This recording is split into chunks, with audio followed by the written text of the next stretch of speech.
Check on in. I'm back. Peace to the east, the west, the north, the south. This is Florbrun coming to you today with part 2 of the same conversation. My little person is fine. I had to go and get her, rehydrate her. Apparently, what is this? What is that?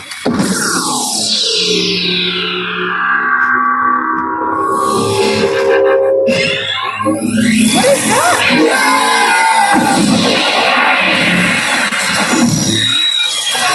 Oh my God. I don't know what that is.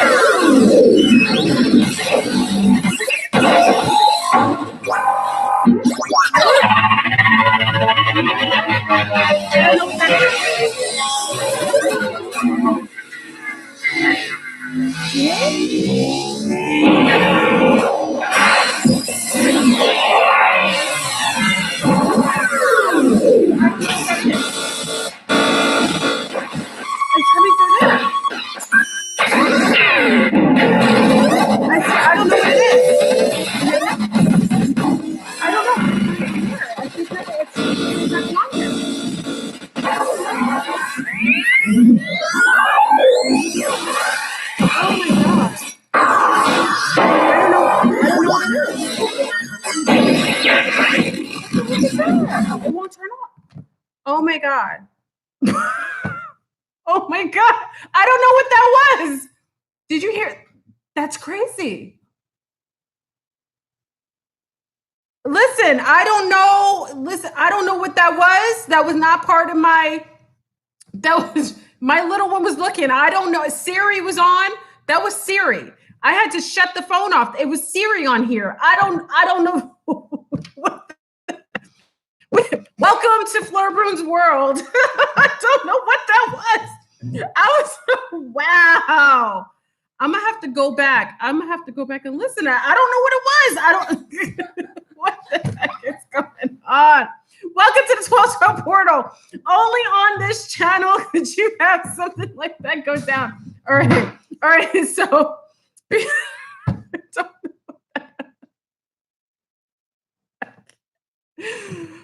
Woo!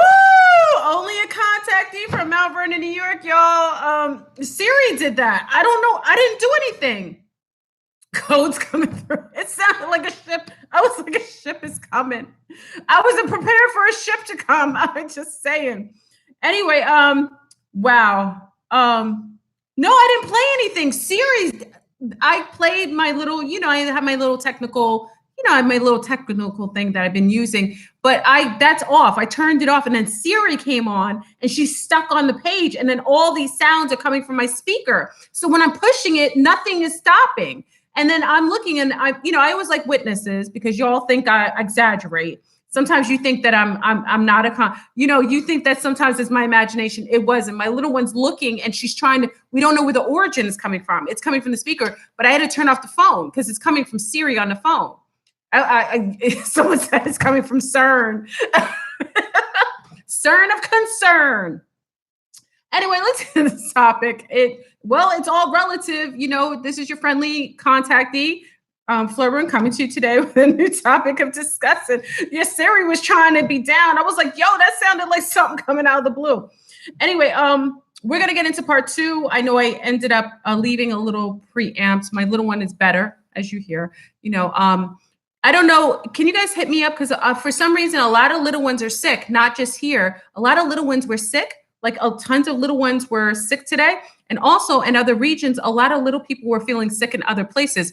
I noticed some of the moms, Siri versus Alexa.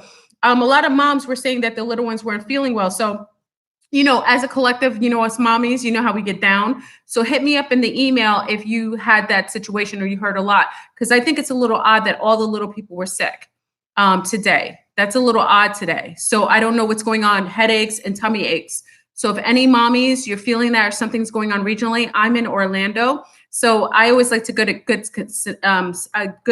synopsis of what's going on in different regions. Just let me know. Just hit me up in the inbox. Okay, so let's get into the conversation.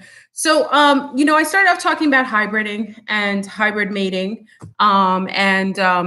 I kind of broke down the different reptilian groups that were the subterraneans that are actually located inside of, mostly African diaspora. They interface with them because they have a lot of the hybriding that they've been doing. They do it to interface with the African diaspora. Those are the subterranean reptilians that live in the inner earth, a layer of the inner earth. And then we talked about how that interrelates and how they interface with the people that they mate with.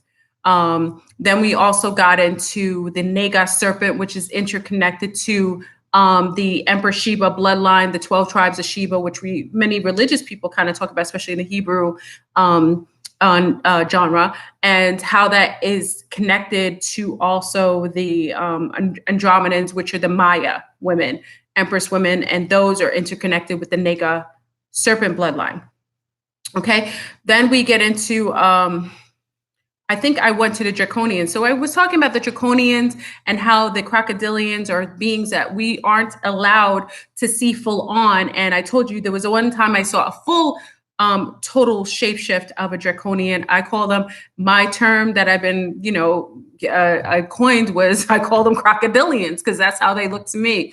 A lot of times when I taught you guys how to break the code, the first thing that you notice is that when you see sometimes, especially with the crocodilians or what you call the draconians, they become more girthy. You get more girth. So sometimes it's a trick of the eye, whatever technology. Now, a lot of times with your draconians, there's two folds in how they're able to shapeshift and hold an illusion in front of you, actually cloak themselves. There's twofold. There's another fold that I'm not aware of, and I'm not really into the holographic technology yet because a lot of the Greys use that. The Draconians, I don't know that they use that as far as walking in the world with us. So for those who are contactees with the Draconians or more of that bloodline, they probably have more intel based on that, but I know the two that they definitely do use. One of the things that they use in order to cloak themselves is a technology. A lot of times they put it behind their ear. Sometimes it's here, like a necklace. Usually if you see the necklace is like a shape, like like it used to be, they'll change it if people notice things like that. Usually the 8, the infinity sign sideways, I take that as that's a draconian. That's one of the signature geometrical shapes that holds a frequency that allows for them to cloak. So whenever I see that, or the inverted, the sideways infinity sign, that's one of the technologies that they use. They use geometrical shapes with a field of a specific type of metal that is non-earth origin, and they usually put it on their bodies. Sometimes it used to be like a little cylinder kind of metal thing, but people used to note that. So they'll put it sometimes behind the ear because it has to be in a certain position where it triangulates the face. So because it needs to triangulate the face, they all put the technology either here or behind the ears. I know that generally, from what I've noticed so far, I've seen it here a lot of times. So I always look at people's jewelry or things. Sometimes they'll overlap a skin because the draconians have like very scaly skin. Sometimes they're able to, you'll see like a bump here, and it's really a piece of technology underneath the skin. So when I see people with like some sort of bump right here or like keloids, a little bump here, yeah, it's like a chip. But it's usually a sacred geometrical shape that holds that field to be able to triangulate the face. Now, back when they're doing on television's a little different. It's easier. A lot of times you would see like the jelly kind of, it's like a liquidy kind of field over the the television before, like it looks like like little tiny megapixels, but I liken it to water. You'll see that sometimes on television. I don't see it as much anymore because remember they changed the way that we interface on our televisions. Remember when they changed it from, I forgot what it's called. Remember when they made everyone change their televisions? I forgot what's the televisions. Remember when they changed it from like analog to digital or something like that, and they made everyone get rid of the old televisions with like the antennas? Remember that? It was, I don't know, some of you are younger, so I don't know if many of you remember, like back in the days, they were like, oh, we're going to change all the televisions, so you no longer could have the televisions analog, right? The converters. Remember that? They changed everybody's television. Everybody changed your television all at once. That's part of it. So when they did that, it was allowing the gel technology. I call it gel. There's other people who probably have the term. I coin it what I see. So when I see the technology on television, it's like a gel. It looks like little megapixels that have sentient, like liquid goo. It looks like that to me. So it's able to morph their faces on the screen. They don't use it as much anymore. You'll see like the old YouTube videos. I'm from YouTube 2011. I've been a part of the ET sec for a long time. So with us from the Intel community, like I know Third Phase of Moon is part of that. You have it used to be something circles used to be a part of that neck of the woods. There's only a few of us that came from a long period of time in the Intelist community as far as UFOs and ETs. So it was like a gel. Try to look at the old videos. I don't know if they've taken them down, but you can see those on that. So they shapeshift themselves. So one is technology. Now the other that the Draconians use. Now you have to be quantified specifically with a certain amount of a DNA to be able to holograph yourself with manipulating the synapses of humanity. Now, the more quantified you have of the crocodilian blood lineage, the more you're capable of holographing yourself, or it's not really, they're not changing themselves, they're changing your perception of how they see. So a lot of times with the crocodilians that have more quantified DNA from the Draconians, they are able to manipulate your synapses, kind of like holograph themselves. So your perception of how they look is different than how they actually truly genetically appear. So those are more, they have to be heightened. I'm talking about 65 plus Draconian blood lineage. They have to have that because they don't have, those are innate qualities, innate abilities of the original Draconians. The lesser forms of hybrids aren't capable of doing that, but they still look like some of the Draconians. So the problem is that the lesser form Draconians, even though they visually look disturbing to you, they don't have the quantified abilities, the innate abilities of using telekinesis and telepathy, because their brains aren't as advanced to be able to manipulate the populace to holograph themselves, to cloak themselves, okay? So that's why a lot of times you will see some of the crocodilian hybrids use technology like this. I know if they're lesser form, but the ones who utilize this, usually how you tell that they're doing it is like when you're around them, you feel morphed. You feel like it's almost like walking around, unless you're around a lot of them, which some of you, if you're walking, listen, if you're on television, if you're part of the Nest group, if you're hanging out with the Kardashians, if you're hanging out with a lot of hybrids, you'll be muted. So you won't even notice it anymore. But for someone who's not accustomed to being around crocodilians, they're hybrids that are using technology or a form of telekinesis that kind of segues and bypasses your cerebral cortex, then you will get a feeling of like feeling nauseous. Sometimes you feel like a little bit like you have tendonitis. So sometimes you get the ringing when they come around. Sometimes you get the feeling of it almost feels like you're in water. That's how you know when you're around them. Now, mind you, most people are exposed to them. So your sensories, if your sensories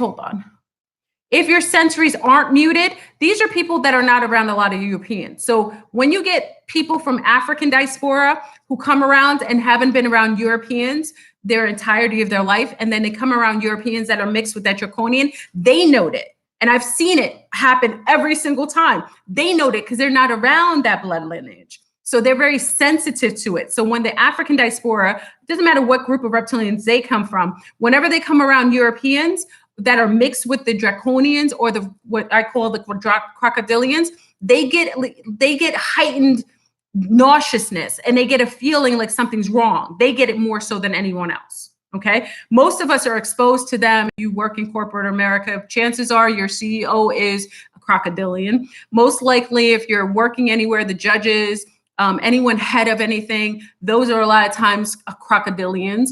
The crocodilians are ruling. And they rule with a steel hand. They are unwavering, unrelenting. They are some of the most vicious reptilians, and that is why they are fierce and respected by myself. And like I said earlier in the previous video, we have 90 people. If you step in the room, please put a like on the video if you come in. Just, you know, I appreciate how many likes you gave the last video. So thank you for liking my last video.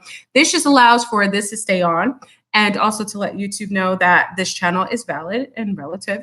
And also just to let me know that you like the content that I share, okay? So the draconians, now let's get into the draconians because they're, like I said in the last video, I stated to you, we have to be careful because a lot of people get pissed off when I say, why are you giving shout outs to draconians? Why are you giving shout outs to the reptilians? Because it isn't all one and the same.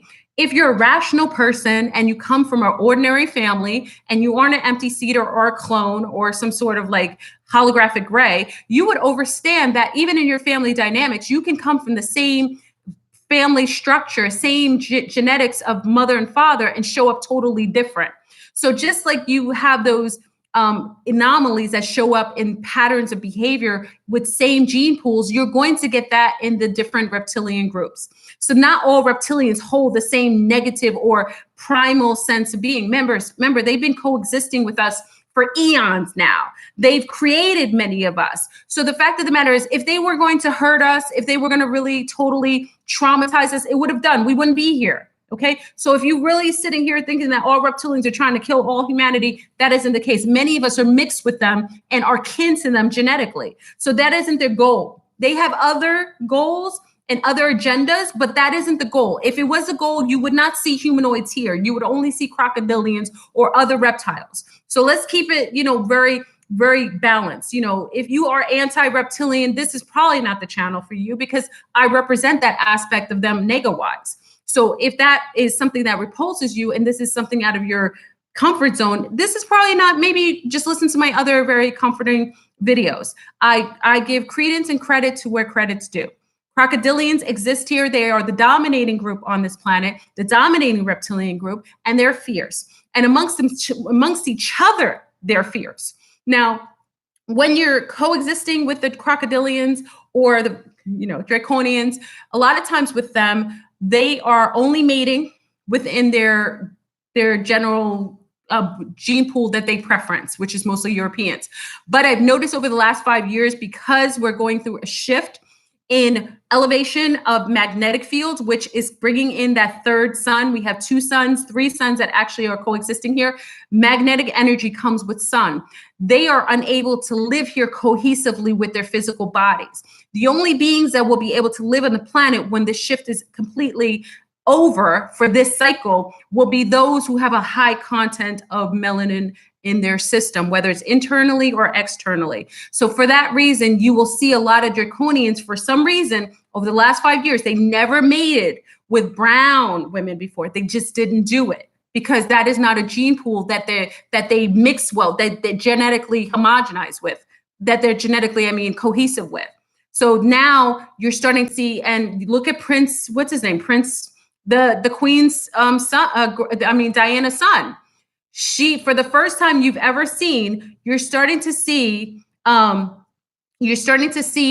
now the bloodline of the original crocodile. They're insectilians. Personally, I think they're insectilians. But you're starting to see a mudding of that gene pool and the bringing in another prospect genetically so that they live cohesively on the earth. That's why tonight on Aquarius Rising Ninth Gate, I'm going to go into the hijacked wombs of the melanated women, why they're confiscating women of color, and they're also taking their wombs for harvesting, and they're doing interstellar slavery, galactic slavery movement for the Melanite women, because they require women of color to be able to bring forth children that will be cohesive under a binary system. We are now going back to a binary system, okay? So that being said, that's why you're getting some of that splintering off, which is not normal. Crocodilians don't want to mate with us. They don't do it. They don't like it because, remember, also it's very difficult to create or to merge with a cell with a lot of melanin. It's hard to incept. So it's hard for them to cap the consciousness of beings that have a heightened amount of melanin on their cells. So because of that, they just don't like doing it. That's why they'll get lighter versions of us. They'll get lighter versions that have already been mixed. So if you notice with the Queen's grandson, he married a woman of color, but she's mixed. She's not fully brown because it would be very difficult for him to hold his shape. Shapeshift the baby would be hard to hold their shape. And also it'd be very difficult for the others that come and incarnate here or are hybriding here to mix with too much melanin. So what they have to do is get someone who has a very limited amount of melanin, but enough to allow for the babies to be able to be cohesive in the next cycle. Okay, so you're getting that mixing now. Am I shapeshifting? What's happening? Am I glitching? My phone listen, my phone was taken over by Siri. Siri hijacked my phone. My good. Anyway, hold on. I'm scared to turn on my phone. Siri hijacked my phone. You know, AI did something the other night on the feed. Right? Remember AI? You can't see my face. Wait, is something wrong? Okay, please tell me. Oh, Lord. Did something happen? Is she fully? Oh, goodness. Okay, put a 13 if you can see me clearly. What's going on? There's megapixels? Oh, wow. They're messing with the feed. It looks fine on my end. Can you see me fine? Put a 13 if you see me okay. I can't do anything about it. I'm glitching. Oh, wow. Okay, well, I'm shape-shifting. It is what it is. Welcome. There'll probably be 50 million videos of me shape-shifting. Welcome to the age of 2020 is upon us. I look like pixels? This is crazy. Oh, wow. Okay, well, it is what it is. I think they want me to stop. They keep trying to make me stop. Wow. Okay, I'm going to keep going. Because if it keeps doing it, it's, like I said, someone was telling me this the other day, people call me and they were like, you can't see me? Oh my gosh. Okay, hold on.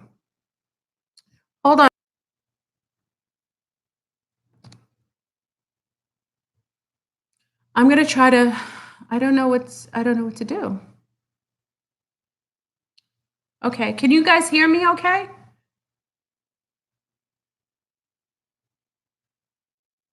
Okay, I'm just going to keep going. They're making robots? Oh gosh. Okay, let me keep going. I don't want to stop. It is what it is. If y'all know who I am, it is what it is. Let's keep going. So, I mean, they're going to do this because I'm sharing this intel. It is what it is. They're trying to, can't stop, won't stop. Siri already tried to hijack my phone. Now they're trying to hijack my feed. Okay, so let's get in. So now we have the mixing of the draconians trying to mix in with some of the blood lineage of the others. Now, what I know from what my intel is that the draconians will only mix with the Anunnaki bloodline that is not mixed with the Nega. Listen to me again. According to my intel, if somebody else is on here, you only have a few contactees on here. Anybody else has the intel? From my knowledge, the only merging that the draconians will do with any of the brown diaspora will only be from the Anunnaki pure bloodline, not the Nega. There's a bloodline that is pure humanoid, that's more, bipedal humanoid looking, that they will merge with. And those are the only brown, or Centaurians. Centaurians, I know what they will mix with. So Centaurians or the other line of the Anunnaki, the one that's adverse to many of the Nega. Okay, those are the ones that I know that they generally will mix with more so.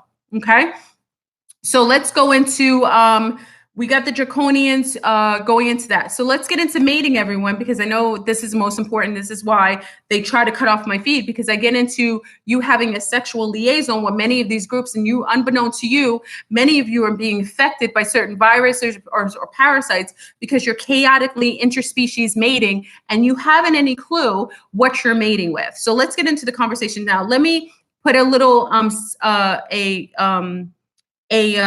public announcement. If you have little ones, you know how I am as a mommy. If you have little ones, mine is already outside of the ear of me talking. They're doing something else. If you have little ones, please make sure that you usher them out of stage left or you put your earbuds on. I'm about to talk about sexual merging with many of the different groups. I want to make sure I'm not being too specific, and I don't think it's appropriate for little ones to listen. So I just ask that some of you just, if mommy's allowed to stay at home, mommies, put your earbuds in. So children, it's not appropriate for them to hear this conversation, okay? So let's get into the matings of many of the reptilian lines and why there's a lot of chaotic mating going on and why they allow it and why you're not getting your blood types anymore. You know, one of the things I talk about is blood types. It's so amazing to me that I've been talking about blood types for over the last 3 years or 4 years because that's the background that I come from. And there is so much resistance to them still giving out blood types. It's insane. And I personally think, I can't vet it out until I leave the country, that the reason why they're not giving you your blood types is because there's new strains of DNA that are showing up, and that blood types are not as clear as they used to be. It isn't going to be like A, B, or O anymore. It might be A, X, Z, Q, W. We've got new blood types here. I personally think so because I'm seeing some different visual phenotypes with some of the children that aren't common. And these are not phenotypes that I recognize from being part of our, of our general global options. Phenotypes show up. So generally, if you come from smaller areas to smaller regions, you have more close phenotypes that are more, monotype. So meaning that you'll see if you go to places like in Asia, people have more mono features, meaning they have more of the same features as opposed to different ones. You know what I mean? When you start going to, like my island, if you go to Martinique or you go somewhere, many people tell me all the time, oh my God, Fleur-Brun, I went to Martinique and I saw you everywhere. I saw a light Fleur-Brun, I saw a brown Fleur-Brun, because it's because the gene pool is so small, because there's not a lot of genetic, expression. There's not a lot of genetic extras. There's nothing else to pull from, so it has to insource. Okay. What I'm noticing with the children now, since I'm seeing expressions of phenotypes that aren't common and I haven't seen before. Also, there is this push to normalize mental illness. There's a push now to accept mental illness and other types of physical, what we consider to be physical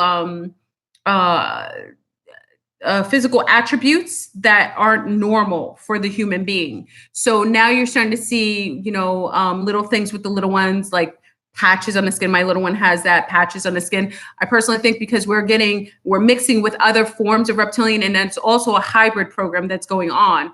So, hold on. Are we still going through this? I'm blurry now. Okay, I'm going to keep, can you guys hear me? Listen, put a 13 if you can hear me. If they keep doing this, there's nothing I can do. They're going to mess with the feed because I'm giving you intel. Now, this is also, let me state this right now. There is a host of people that are the controlled opposition. Hold on.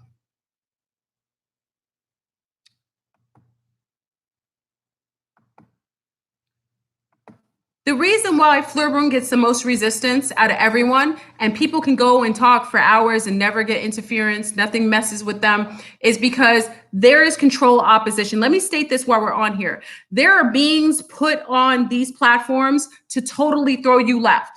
There aren't many contactees that talk about it. There's a lot of people who talk to other people, or they get intel from books, or they get information from others, but there aren't a lot of contactees, actual people that are in contact with galactics that speak publicly. That is why I get the most interference. That's why a lot of times I'm not in the algorithm. It's because of that. So again, they have control opposition. They have people who will talk about ETs.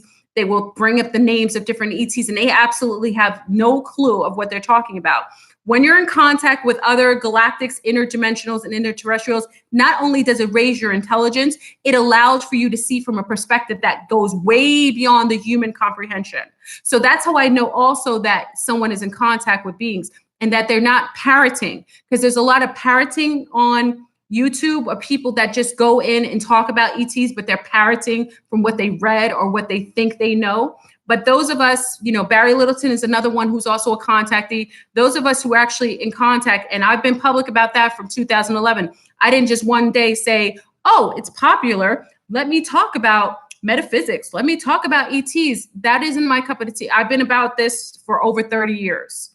So be careful with those who are part of the controlled opposition. These are people that are disseminated out there. They become very popular. They tell you information that seemingly seems relative or relevant, but really what they're doing is they're confusing you, and they're also deterring you from actually knowing the truth. Okay, so just be careful with that. There's a lot of going on, especially on YouTube, with people getting into all conversations about all different types of ETs. These are not contactees. They're not about that life. A lot of them are frightened. When you talk to them and you bring up things and they see something, they run away. So just letting you know. So just be mindful of those who parrot things that they're not a part of, and be careful for information to be disseminated to you that totally can't be vetted out by people that are not quantified or qualified to talk about it. Let's just say that, okay? I'm not saying I'm the best person who knows everything, but one of the things, number one reason why Flurboon does not get invited to contact in the desert and in those places is because I'm really a contactee. If I was amongst people who are saying they're contactees, they wouldn't have a problem. The reason why they don't want me coming there is because who I'm in contact with is not in alignment with who they are, okay? Or if they are not. So just to let you know, because people are saying, well, anyway, let me go back into my conversation. So, hold on. Let me take a drink. So let's go into mating with the different reptilians and what the problem is going on with people chaotically having sex with reptilians. A lot of you will notice that over the last couple of years, like I said, we're seeing phenotypes of children coming up that are not common and almost obscure. And also there's a push to keep from people learning about their blood types.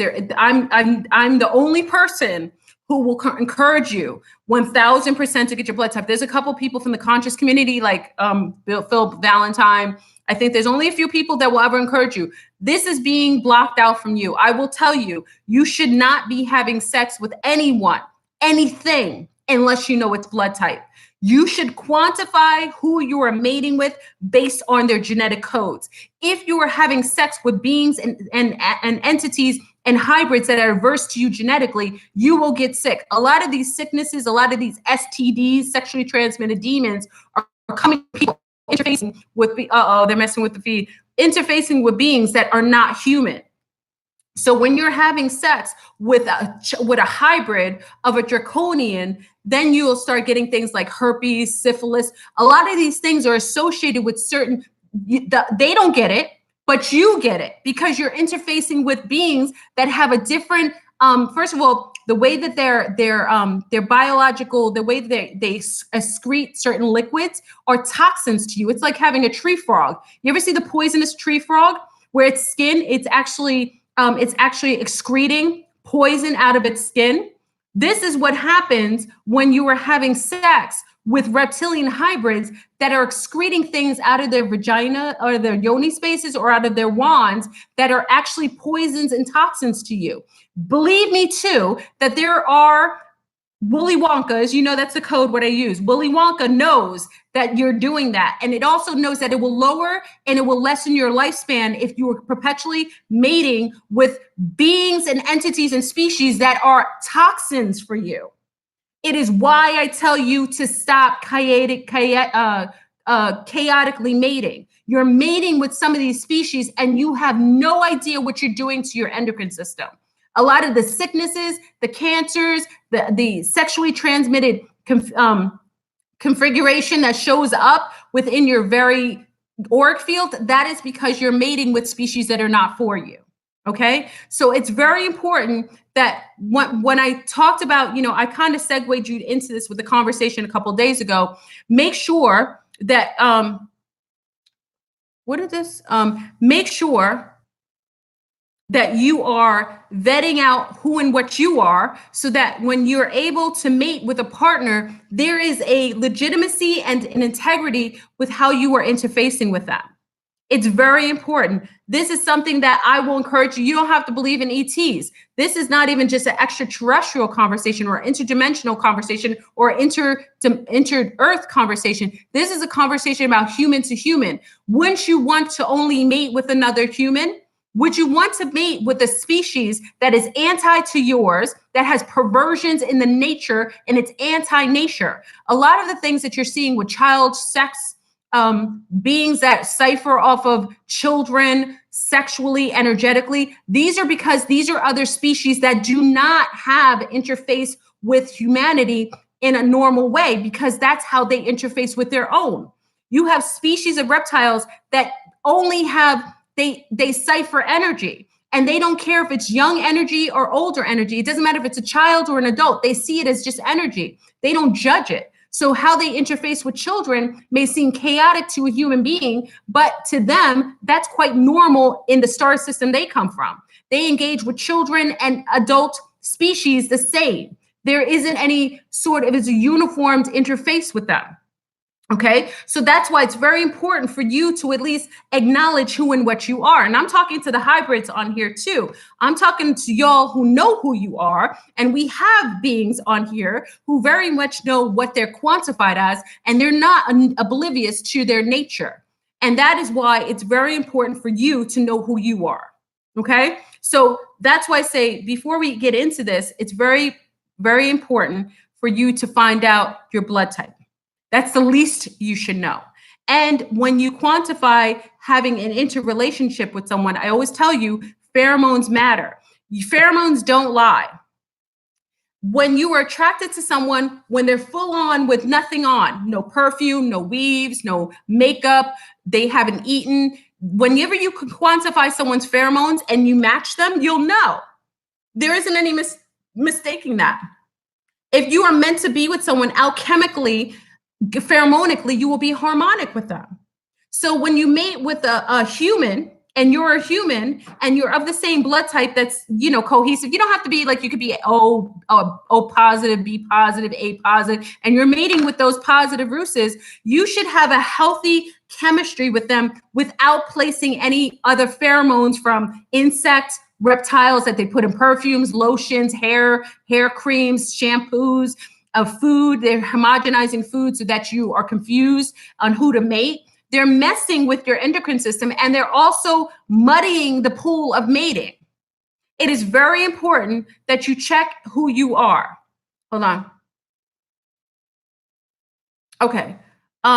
So that's number one. There are hybrids here that have been disseminated to mate with the human populace in order to create numbers so that when we go through the shift, there's more of them than there is of humans. They started to do this in the 60s. Okay. I don't want to go too far in it because there's books on this, how the hybriding program started. The Nazis were aware of it. Your Willy Wonka system, I can't say it because I don't want, I don't want to cause anything, any pull to my channel. But Willy Wonka, you know what I code that as. Willy Wonka has known this for a long period of time, and these dark ops systems have been creating them. That's what I talked about this in previous videos. Orphanages, places where they're using foster care as a way to introduce these hybrids into the human populace and set them out and disseminate them so that they're chaotically mating with humanity. So then you wonder why you're mating and your child has a disposition that isn't cohesive to you human-wise. It's because you've been mating with maybe even a hostile reptile, and that child may even have that disposition that isn't matching your normal repertoire of human behavior. Okay, it isn't normal and it is not human to have sex with children. Let me state this again. It is non-human to have sexual relationships with children as an adult. It is non-human to interface with animals sexually. It is non-human to dirty up the planet that you have to live on and you want your offspring to be successful on. It is non-human for beings to mate with those that are not of the same blood lineage. These are non-human qualities. These are things that are being perpetrated and perpetuated to you via your television, via your radio stations, via your electrical devices, via the food that has been genetically changed and morphed to change your gene pool to make you more cohesive, to mate with a species that is hostile and isn't has a love for humanity or the planet you live on. Okay? So I'm just, hold on. Let me calm down. Let me calm down, y'all. I want to put my music. I'm scared to turn on my phone. I don't want to turn on my phone. Siri hijacked my phone. Please put a like on the video. I'll take a little bit of a break. Please put a like on the video if you at least enjoy the conversation about having sex with extraterrestrials and why you should be refraining from doing so without knowing your genetic codes. Okay? Genes matter. Your species matters. You should be mindful of the species that you're mating with. A lot of the reason why you see all these sick, sociopathic people and narcissists is because people have been chaotically mating with hostile reptiles and haven't any clue that they've been doing so. If you are a reptile, it's okay for you to mate with another reptile of that same species. It's okay. Two reptilians that come from the same blood lineage should mate, and they will have healthy children for that dynamic duo. They will be able to father and mother those children, parent the children beautifully, because they come from the same species. If I have mothers on here, and I know don't talk because people will judge you. I have mothers on here who tell me this is keeping a real conversation. We have mothers on here who say, my child, I'm so adverse to my own child. They tell me this. They're keeping it real, and there's no judgment because I know where it's coming from. I know that, first of all, the foods that they're eating are altering the gene pool of the children. So you're not recognizing and not able to bond with your children naturally. Okay. And then you have another phenomenon, which no one will ever tell you, of a hybrid system, a dark op hybrid system, where they've been introducing children from adoption, from all forms of foster care, and they're introducing a species into it and disseminating that in the populace, and you're mating with what you deem to be human, and they aren't. And let me state this. I am not by any means telling people not to get foster children. Let's be rational. I said a few. The Black Ops is maybe putting one hybrid per 50. So let's be rational. There are a lot of children who need good homes. There's a lot of children that need adoption. Please be clear what I share with you. When I tell you that there's hybrids being introduced that way, it doesn't mean all the children are that way. I'm saying they're using that avenue because it's easy to introduce a child with no parents, no known origin of parents into that field without question. That's all I'm saying. So, you could trump up a child's bio and then place them into a foster care family and no one be able to vet it out because the dark ops is smart enough and humanity is just, has been dumbed down by the food and the television and the music that they listen to. Too many people are listening to Cardi B, so they're unable to even quantify what's right and wrong. Okay? So let's get into sexual liaisons with reptiles. What can happen to you? A lot of the diseases that people get aren't necessarily quote unquote human diseases. These are diseases from you sleeping with species that are not your genetic match. Okay. So for things like you have things like syphilis and gonorrhea and those diseases, not to say they wouldn't exist, but those are not diseases that will affect reptilians. Those diseases, like I think it's gonorrhea. Don't quote me on this. I think it's gonorrhea and syphilis. Gonorrhea and syphilis aren't a problem to crocodilians. Crocodilians don't get the breakout. It doesn't bother them. It's part of their bodies. So when you call it syphilis and gonorrhea, they don't have that. But when they interface with a human that's less than quantified of the same gene pool, that's what you get for sleeping with them. Because it's not something it's like I said, a tree frog, a poisonous tree frog has poison on its skin. it is not going to mate with with an ordinary toad. If it mates with a toad, what do you think is going? They're both frogs, right? They're both frogs. What would happen? What would happen to a tree frog that has poison mating with a toad that is not of the same quote unquote ancestral lineage? It would cause problems to the toad. You can force them, you can trick the toad. You can trick the toad by putting pheromones on the toad that would make it more appeasing, or you could put pheromones on the tree frog that would make it more appeasing to the tree frog, and then they'll mate.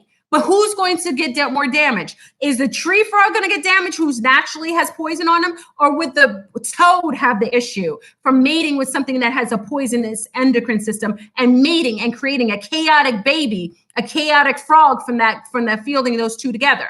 If they were able to even, create a zygote from that merging of those two different types of similar species, but different types. Okay. So it's very necessary for us to be very rational. I've been allowed, for some reason over the last years, I've been allowed to give information like this based on my contact with extraterrestrials and interdimensionals and interterrestrials. It is a fact. It isn't something I made up. I am a non-chiefer. Big up to all my chiefers in the house. Y'all like to chief. I'm a non-chiefer. I'm alcohol-free. I'm drug-free. I am a mother. I am rational. I walk in the world with integrity and honor. I've been in contact for years. It isn't something that I made up overnight. I've been a part of this community for over 30 years. It's been over 30 years.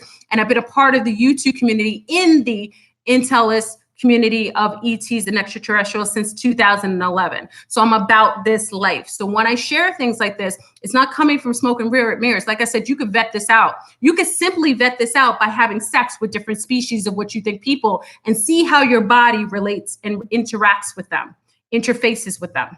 Okay. We need to do better. And we have to know that not everything that looks like that glimmers is gold. Stop mating with chaotic reptiles. I've said this years ago. You have too many people procreating with hostile reptiles, and that's why you get these monotype of people that have no emotional connection to humanity. They're cold-hearted, they're cold-blooded. They are not here for the betterment of Earth because they are not natural terrestrials of this plane of existence. You must mind yourself and mind your own business. Take care of you. Teach your children to know frequency. Teach your children to be able to recognize the frequency of like and unlike. It is not to judge them. It's not to ostracize. But if you teach your children to recognize different energetic signatures, then they won't be one of the ones who chaotically mate with hostile or even other species of extraterrestrials that are utilizing the fact of using false holograms or false pheromones to force breeding. 2020 family, get it on and pop and let's get it on. So, for those who are in questionable relationships, these are some of the telltale signs that you are having sex with another species that is out of alignment and is not of your. Aw, thank you, Dad.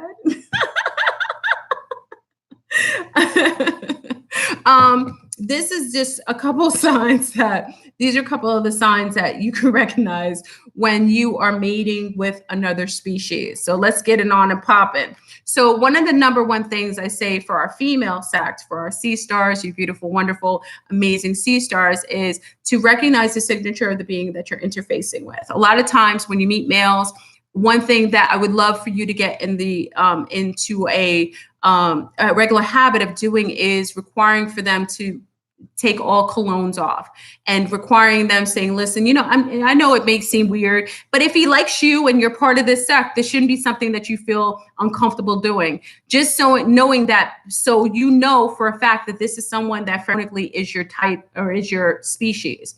Get in the habit of saying, listen, I'm a nature girl. I'm allergic to, perfumes. You don't have to really lie. Like I use or colognes. Say, I'm not really into colognes and stuff like that. It bothers me. So, if we go out, can you just I love you if you just come as is, no soap or anything. I'm just sensitive. That you get into habit of being able to vet out whether that partnership could be pheromonic to and harmonic to you. Okay, it's healthy, and it's just giving a nice proper boundary so that the person knows that that's something you're kind of vetting them out, and it's really you're vetting them out genetically. And this is important. I think just as important as you finding out if someone's a serial killer, if they raped their past girlfriend, if they got children all over the planet, it's just as important for you to vet out their genetic dexterity, because children matter. If you are mating with someone or you have the potentiality of mating, you should only mate with those that you would see them being as the father of your child or the mother of your child. That is not to say you're going to have children, but if you're mating, it should always be with the intent that if this expression of sexuality, of bonding and mating, is to co-create a life, I've chosen a partnership, vetted it out in a healthy, cohesive way. So if an expression of life comes from this, then I'm okay with it. So if you mate from that disposition, there won't be any unwanted children. There will never be an unwanted child if you are mating from a healthy and integrity-based disposition. Okay, so make sure that you're doing that. So just make sure. So like I said, before you mate with someone or before you go on a date, my sea stars, do that. Now for our gentlemen, for our sun stars, I say the same to you. If you're going out with the females, because females have a tendency, sun stars, especially our galactic, sect, our sun stars that are from this neck of the woods, it's very important for you because there's a lot more shape-shifting females that you get credit for. Hold on. Y'all are getting saucy up in the chats. Hold on. I love it. You guys I love when you start chatting up in there. Hold on. Why can't I do this? Okay.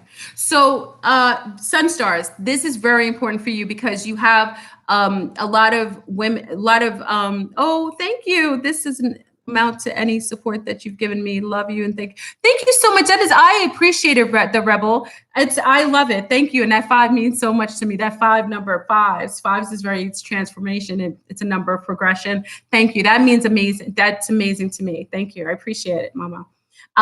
So men, so sun stars, what you will do with your females, because we have females that we don't even know the species and you don't even know the gender anymore. You're probably having more shapeshifters in your DMs than you're having any females. We usually can vet. Females are a little stronger and we're more sensitive endocrines wise. So we usually recognize shapeshifters or men because we're meant to breed. So usually females are very hypersensitive anyway, even if they're muted. Men, you are not so, and they utilize you as a breeding pool to be able to bring forth a non-human life. So you have to be much more proactive than even our sun sea stars, okay? So make sure when you're engaging with a lot of these females that you know that they're female from birth. I know a lot of men are saying, oh, Flurboon, we don't even know. You need to vet that out instead of chaotically mating with beings that you don't even know or what gender they are, okay? So that's something you have to be proactive with. I know people are like, well, why do I have to ask these questions? We have to ask a lot of questions, and asking questions shouldn't bother you. It's not asking the questions that should be of concern. So first finding out what their original origin is. And remember, if they're governmental agents, let me state this. If you are engaging with any governmental agents, if you ask them if they have to disclose or they won't say anything. Listen to me. I'm telling you this. So a lot of us from this neck of the woods know that if a governmental agent is sent to us, we ask them the question they have to disclose, whether they're reptile or whatever. So if you ask someone, are you a reptilian, and they're giving you a very neutral, fluid answer, chances are you may be engaging with some being, some entity, a reptilian that may know what it is, and it won't answer you maybe fully, but it won't deny it. It isn't allowed to do that because universal law will give them a backlash that they don't want. So make sure you're always asking the questions, our sun stars. So, ask the origin. If you're okay asking the human, you don't have to, but asking the origin. Are you female? Were you born female, male? That's it. And then when you go forward, ask them not to wear any perfume or lotions. Women have a tendency, especially, that's why I say harder for our men to notice different species, because they made it so that lotions have the pheromones of certain types of things. They made it so that the shampoos that women use, or the hair grease, or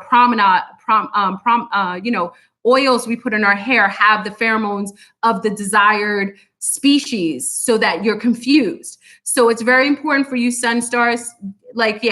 meet a sea star when she wakes up in the morning, go jogging with her. That's a lot of times how you'll vet out her species.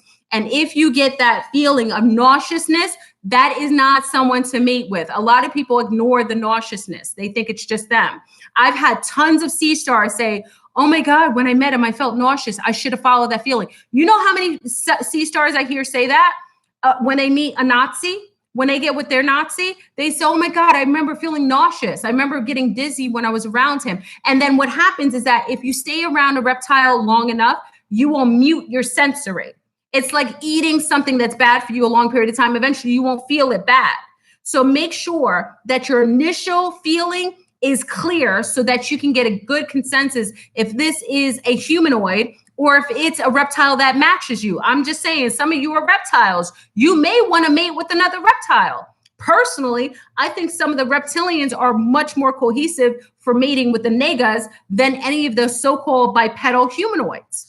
Okay, because they have the same disposition. A lot of times they'll say for women in the Caribbean that are more aggressive, why are you so aggressive? Because that type of female would only mate with a very domineering reptilian type, most likely from the nega line or some of the more aggressive reptilians. She's set up and she's created to mate with that type of that type of species because she has a quantified amount of that species within her. So she's mating with more passive males. She's going to show up more domineering and it won't even drive her to want to properly mate. So reptiles matter. Big up to the house. Big up to all the reptiles in the house. Okay. So let's just say this. If you're mating first time, so now you vetted them out, you asked if they're female or male from birth, you've smelled them pheromonically, they seem a little harmonic. If they're nauseous, if you're nauseous when you're first with someone, run. Listen to me. I'm giving you some sound advice. If you are smelling someone, I don't care how good they look. I don't care how sexy she is. I don't care how thottery she's got thotterism all in her brassiere and in her bum. Run. Because you will regret what comes from that. Do you understand me? Run. Okay, nauseousness, whatever's in the pit, your stomach is your biggest brain. Your brain isn't here. Your stomach is your biggest brain. Your stomach will let you know the species. It happens every single time. I've heard so many people deny their gut. What does it tell you? Listen to your gut. What is it? It doesn't say listen to your head or your mind. It says listen to your gut. Your gut will always tell you the truth. If it is not for you, you will feel it right away. Do not ignore nauseousness, headaches, fainting things. Feeling that you're woozy, those are all signs that that isn't a species that you want to mate with. And also, if we take out the ETs, because some of you think I'm cuckoo for Cocoa Puffs, let's take out the extraterrestrial version. You shouldn't be mating with any human being that you're adverse to biologically. Just a human being. If I remember seeing this gentleman, he was amazing. He was all kinds of visuals. It looked like from the distance, it looked like sugar puffs. You know what I mean? I looked at him. I was like, whoa, that's sugar puffs. He came up close. I couldn't run far enough. His whole body scent, it wasn't bad. It repulsed me. It was because he is not in my genetic. And then I found out that he was an A negative. I'm O positive. So we're taking the extraterrestrial out of it. He is not biologically and genetically quantified to mate with me. And my sensory picked that up. Visually, he looked like me. Chemically, he wasn't for me. Be careful obsessing with visuals. That is what social media is obsessed with. Many of you will see all kinds of social media, all kinds of thoughts of destruction. Thotterism is on the rise. That is meant to mute you or distract you so visually that you won't know you're slipping your magic wand into a dominant reptile or to some sort of some sort of cloned a biobot kind of thing. You wouldn't know it because you're too obsessed with the thotterism. She's got makeup and mass destruction, got hair that you don't even know what the texture, you don't even know what she looks like. Vet out who you're with. First know you. Know who you are. So if you're A positive, know you're A positive. Know that you are, you are more so connected to the Anunnaki, or you're connected to the Pelagians, or you have a connection to the Arcturians. Know who you are intrinsically. Know the allergies that you have. If you're allergic to certain things, if you have certain food propensities, know who you are. Deal with you before you go out to the dating pool of reptiles, because you will be eaten up and you will be infected with some sort of virus that isn't a virus to them. It's only a virus to you. The AIDS virus was created to affect a certain type of hybrid group. Best believe that virus was meant to attack a specific genetic hybrid group. The ones who you could have, they used to have the disseminators of it, who were carriers, who never had a symptom, who did not have it show up. As soon as they stick their wand in you, it will show up in you, because they were set out to be a bioweapon to you, and their wand is being used to set viruses within you. Oh my God, if you see the picture that's showing up right now, I just saw Batman. It's like, my computer just showed some pictures. That's crazy. Hold on. This is wild. Am I getting hyped up? Okay, let me calm down. Let me see if I can turn on my phone again to put some music. I know I get hyped up. Y'all okay? Is everybody okay? Yeah, I'm gonna listen to. Oh yeah, I'm gonna play Rebel song. Rebel, I'm gonna play your song. Yeah, I need to break up the monotony, because I'm getting hot in here. I get all kinds of hyped up when I talk about this, because it's, I want so much better for those of us earthlings on this planet. Hold on. And for the others. I'm an equal opportunist. Hold on.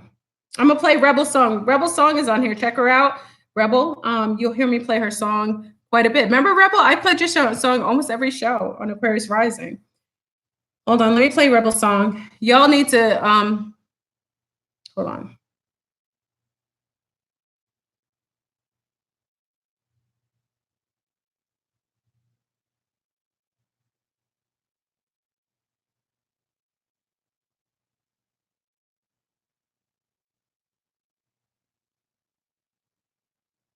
Okay.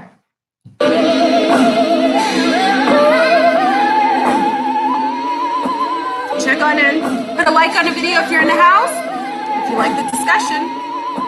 Woo! Fire in the yard. Big up to Rebel. I love her. It's one of our young sea stars. Been about this life for a while.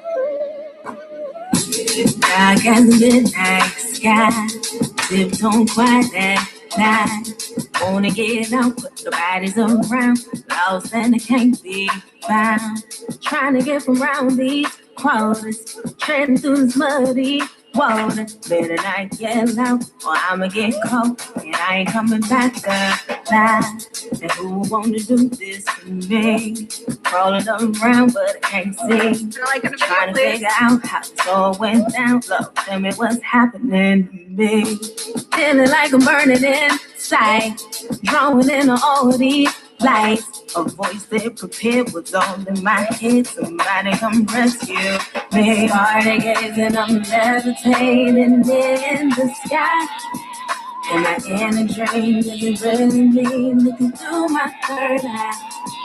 I'm petrified, I wanna testify, better not show my face.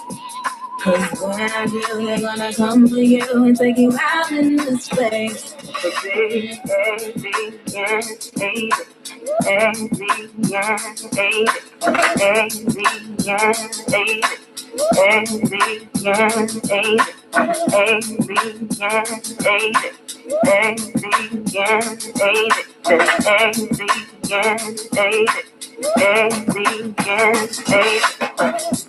so oblivious to me. When I was around 5 or maybe 4 years old, my body went cold. Why'd you let him do that to me? Visions all up in my head, feeling like I'm being abducted. Sitting on this lap while I smoke this pipe, and his hands between my legs. Violated, infuriated, don't know what to do. My mind is racing, whole body shaking, calling out for you.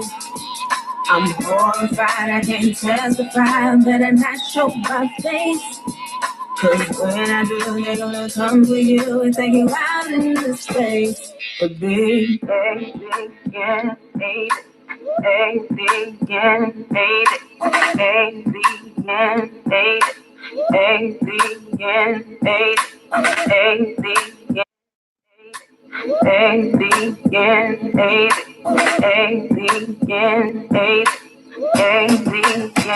alien, Wait, this looks so familiar to me.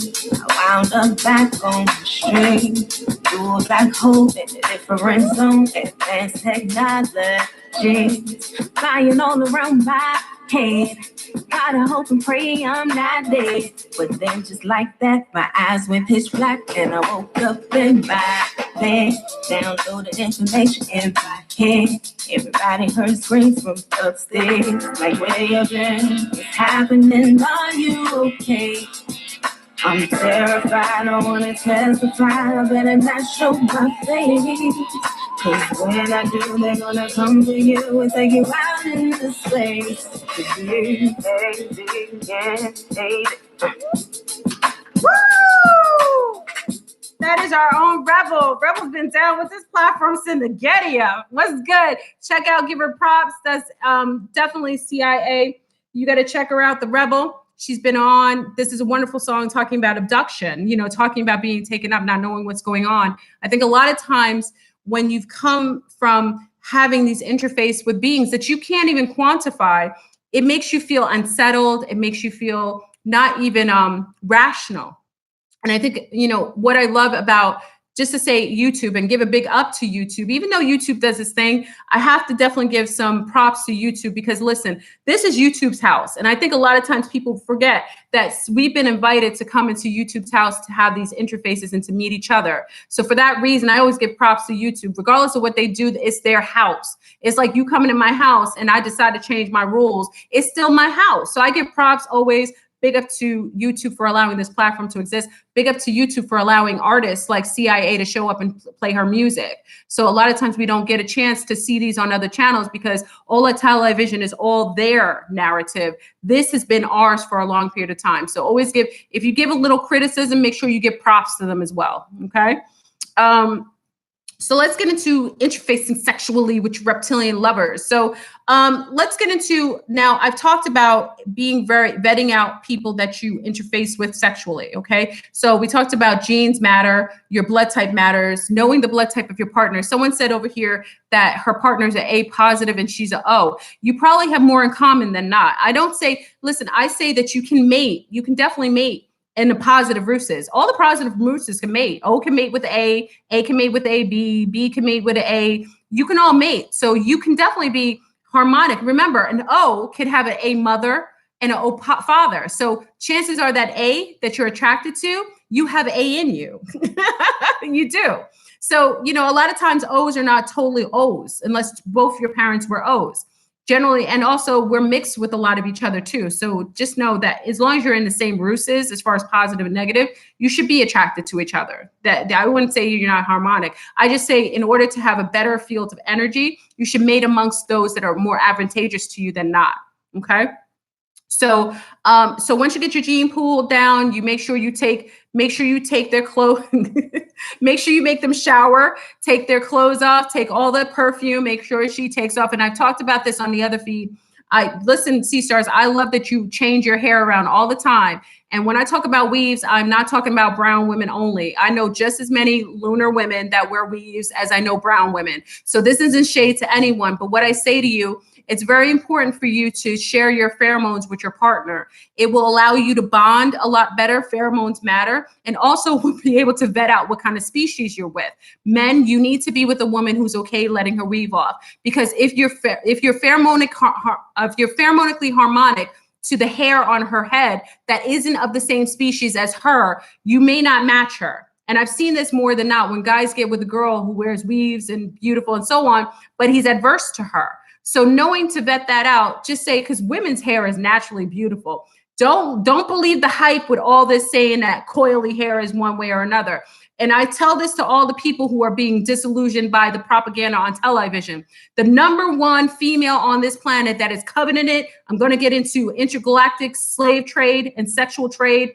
The number one being on this planet that is taken is a brown woman with coily naturally hair. That is the number one most sexually trafficked being on this planet. So please don't believe the narrative that it's anything but that. If that wasn't the most sexually desired woman, she wouldn't be the one most covenant. It would be others. There's other women that are covenant, but that is the one that is most covenant. So we have to stop degrading people who have coily hair or making it see. I have beautiful babies who have amazing coily hair. Oh, hey.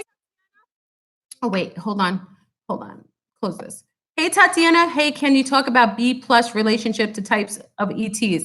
Okay. Well, I'm not going to do Tatiana. I am going to talk about that. Thank you for the donation, my love. I am going to talk about that, but I have to make a whole separate video because I have to write it down. You know, I'll talk to you guys all day from what's in my head, but I have to quantify everything and write it down so that I stay on task.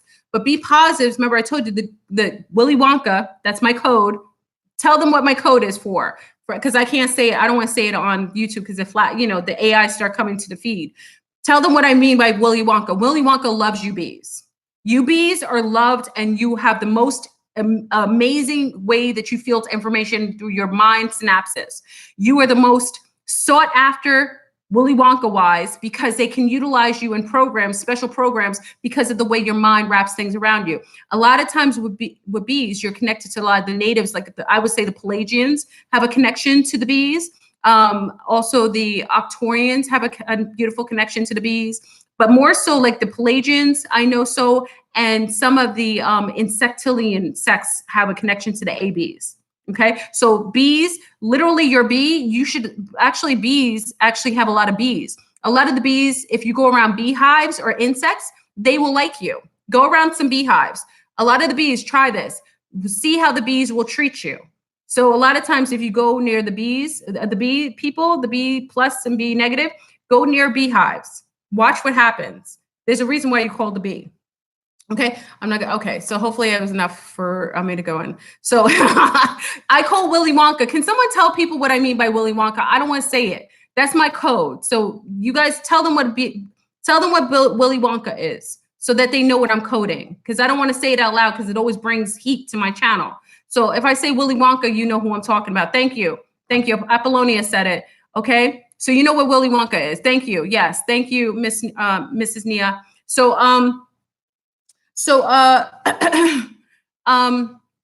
What was I saying? Okay, so when you're mating with your mate, make sure you're taking showers, clearing off your pheromones, hair weaves. I tell Sunstars, request for your female to have her beautiful hair, natural hair showing. She's sexier. She will be sexier to you with her pheromones. Her coils will hold all her pheromones. You will fall in love with her in her natural state, more so than any weave she could possibly wear. And just know this, women, anytime you're wearing a weave of hair, a lot of that hair is coming from corpses, because there's not that much hair in the world. It's coming from corpses and women who sacrifice their hair and have hold pain. These are suppressed societies. So you're wearing hair of suppressed women and you're putting that on top of your head. That's not a judgment. I think you're beautiful. I have two beautiful coily haired little girls. I love their coils. Their coils pop.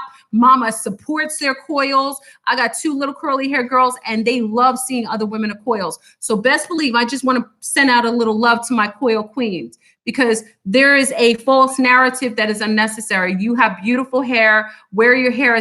People on other channels will say Fleur-Brune does not relate to coily hair. I gave birth to children that have coily, beautiful hair, and my hair is not straight. Okay, so just keeping it thorough. I love natural hair. You are pheromonic. You're more attractive to males when you have your natural hair than when you don't. You're carrying the signature of oppressed women, and also you are carrying the signature of depressed women, oppressed women, and also corpses. That's a whole nother thing. Wearing hair from dead bodies because they rob burial grounds to get hair for the weave industry. So let's just keep it real. Okay. So it isn't a shade to anyone. Like I said, I breed coily hair babies and I came from coily hair people. Okay. So, synthetic hair, I guess it's fine. Well, synthetic hair doesn't have a well, that's a good question, Deus. I don't think synthetic hair has any scent to it. I think it just carries your own signature. So I guess synthetic hair, if anything, because it's artificial, and it's, well, you know, then you got to get into artificial, and then you got to wonder what kind of nanobots are on the hair. You know, I just say, you know, just keep yourself as natural as possible. If you're mating, listen, if you want to throw on a weave after you guys have vetted each other out genetically, by all means, I say do it.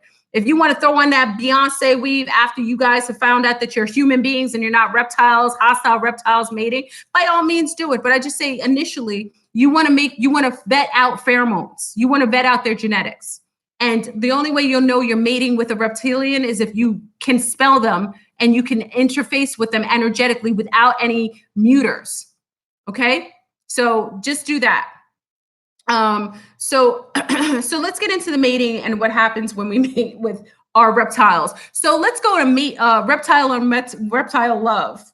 Big up to all the reptilians who are mating on here, you savages.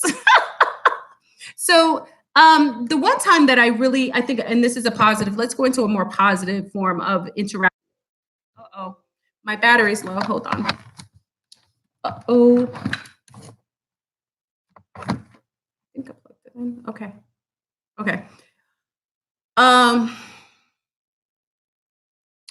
So, and vaccinations also mess with your pheromones. They mess with the baby's pheromones as they. I'm getting all this stuff on here. Hold on. Okay. All right. Okay. So let's talk about the beauty of mating with your reptile lovers. So big up to the lovers who are all reptiles on here. This is a beautiful conversation. And as much as I want to talk about the darkness of it, let's talk about the beauty of mating, not interspecies mating, but mating within your species. We have a lot of reptilians who engage with one another, and some of the sexual propensities of reptiles are a lot different than what we consider to be humanoids, okay, or other of the ET, you know, the extraterrestrial groups like the Pelagians or some of the Arcturians or even some of the Andromedans, okay? So there are different ways and mating rituals that occur with each group. Now, we're only going specifically in reptiles. I'm only talking about reptilians. I don't want to get into the humanoid groups of intermating because that's a whole nother video and that would take me all day. I want to make sure I kind of segue because tonight's show is going to be about the intergalactic slave trade of women back and forth to different planes of existence, interdimensionally, intergalactically. I'll discuss it on Aquarius Rising tonight. But for right now, we're going to go into the interworkings of mating within species right now. So two reptiles mating, depending on the species and the ranking of the species, can do well.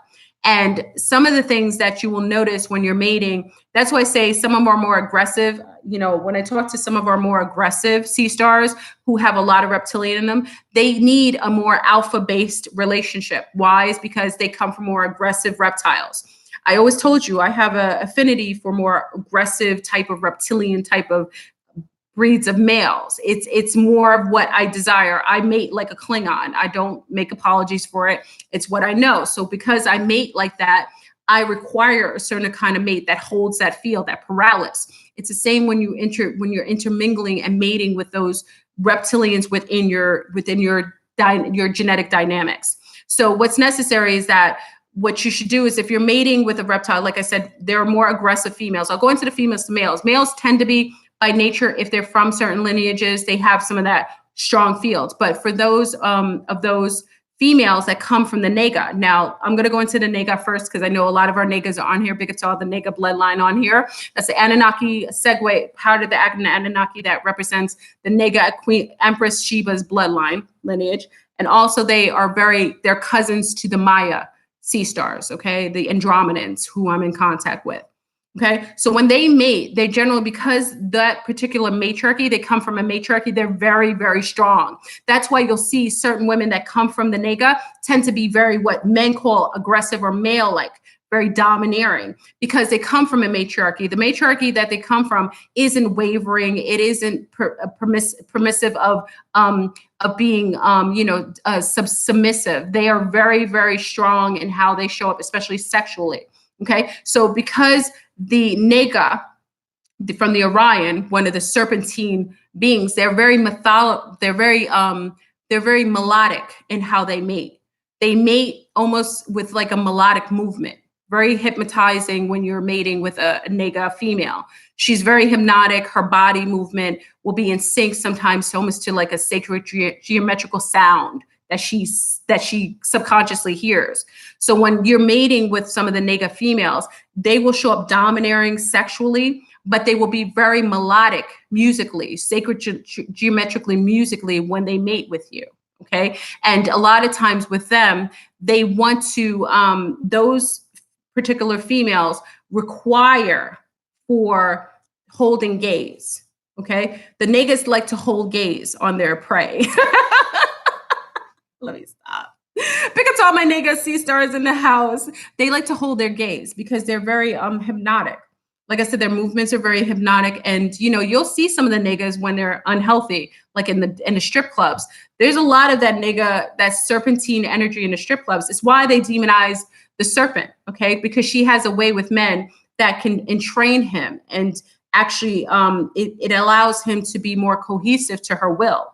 So when you mate with a beautiful nega, you are entrenched into her frequency. She's very, like I said, she's very hypnotic, and she's melodic in her movements, and she tends to hold your gaze. It's very necessary. When a healthy nega is in her healthy paralysis, she's able to mate with a male. She can mate with either. I haven't seen some of the niggas, even though they're stronger, they can mate with either alpha or beta. I've seen them mate with either successfully, but they have to be domineering in the relationship because they come from the Orion neck, that domineering matriarchal. So they always hold their prowess. They won't, if they're healthy, they won't depreciate the male that they're with, but they're domineering. So what's an example of some of the nega? When you go into like Jamaica, some of the Caribbean islands where the women are more domineering, parts of Nigeria where you have more of a domineering, you get the Aztecian women, the Maya women who have a strong paralysis. They are that nega line. Now Mayans have a little bit of more of a, they're mixed with a little other, some of them have a little bit of the Aztecian, which is mixed with the Pelagian. So they can be more permissive or passive than the nega, the original nega from the Empress line. The Empress line, they're strong, but they're sexually equipped with, and they're masterful mothers. Okay. So those from the nega line are mothers that are protective, and they will take out any competition. If you get with the nega female, she does not like other females around her male. She's very domineering in that way. She's very one-fielded. Nega serpentine women are very mono mating in that they mate with one, and they want that mate all for themselves. They're like that. They're monomaters. Okay. I don't like to say monogamous because it's not the case. They can mate with one and then move on to mate with another, but they're monomaters. Okay. And they can take out anyone. They're strong personality wise. They aren't messing with their offspring. A lot of times when you see women go to jail, those ones who, like, a man looks at their child a certain way and they take them out, that's a nega. Negas are very powerful. They're one of the strongest of the matriarchal line, and they have that very Amazonian quality along with the Maya. They will take out anybody who threatens the security of their offspring. They're probably the most protective mothers. And the healthiest a nega is when she mates, her male will always be protected. Negas will protect their males as well. So a male will, even if strong as he is, he will be protected under the gaze and under the guide of a nega. They're beautiful. They're one of the most masterful lovers. They're hypnotic. Their movements are so melodic. Those are the ones who have a lot of rhythm. Okay. So those from the nega line have a lot of rhythm. You see them always going to the beat. You know what I mean? They always hit the beats, but they're very melodic. Like even when they move, you see them. Big up to my, my twin flame who showed me a video of like the ones in South Africa when they're very melodic, like they move like snakes, you know what I mean? And when they are mating, there isn't anything that can master a nega. So negas, you're fine. And negas can actually mate with humanoids because they did it in the Anunnaki hierarchy. So why you'll see a lot of times with negas, they won't necessarily have to mate with just nega offspring males. They will mate with regular hybrid males. I mean, regular bipedal humanoid males. They can mate with them because they've done it genetically in the Anunnaki field. So they've done that already. So they can mate with males of, they're fine to mate. The problem is that males that end up getting with a nega that's more human, they will feel like they're losing their minds. And that's when they can usually, that's when men like feel like they're being overtaken. Those are men that feel, and the man that does not accept that, he may try to hurt her because he feels like he's overtaken by her because she is hypnotic. Okay, so the nigga, be careful with mating with human males because human males may not be as quantified and strong enough to match you. And if they're insecure, they may want to take you out, literally take you out because they can't handle that. It's not in their repertoire. Greetings from a nigga and Anaki. Oh, negative. Love the content. Oh, thank you. And one play 5. Thank you. Appreciate that. Yeah. A lot of the women that get mostly stalked are from that nigga line. Those are the ones that get stalked. So be mindful of that, my nigga sea stars. That's something that you need to take in consideration. Okay. Okay, so we go into niggas. So niggas, you can mate as needed, but just be careful. Like I said, the humans aren't quantified to match you. Niggas also do well with Martians. When I say Martians, like the Moors like to mate with the niggas. They've mated with them before. The niggas don't respect the Moors, but the Moors respect the niggas. So niggas, if you like to mess with the Moors like you. The Moors will mate with the nigga and their children will be telepathically sound. Niggas get in your mind. Okay, so a more quantified nigga does not have to speak as much. How you know how much she is she tends to speak to you in her mind because she's hypnotic. She's able to speak with her gaze. Okay, let's see. Let's go into the reptilian. What's the matter?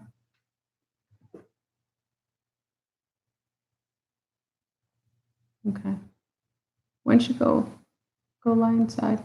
Take this off. This is hot. That's why it's warm. Take off. It's warm in here. Okay. And put the fan on. Okay. Okay. Hold on a moment. Let me put something on while you guys are waiting. I have a little person in the room, so I want to be appropriate. Hold on. I got a little person in the room. I got to change my swag a little bit. What time is it? What's it?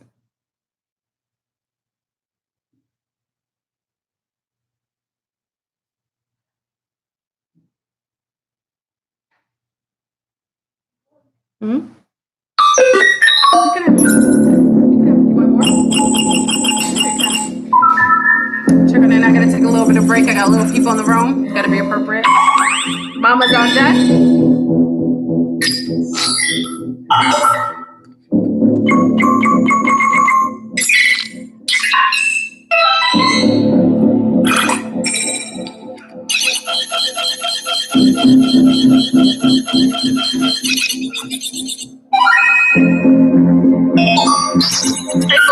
Hey Salu, hey Nanaru, hey Warrior Empire. Arr.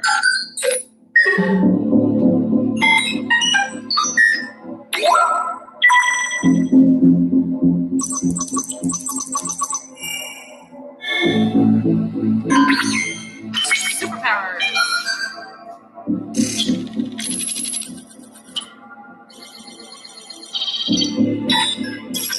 Check on it. Please put a like on the video if you like the content.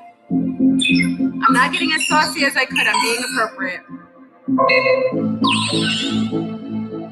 Big to all my reptiles in the house. This video is a lot for you.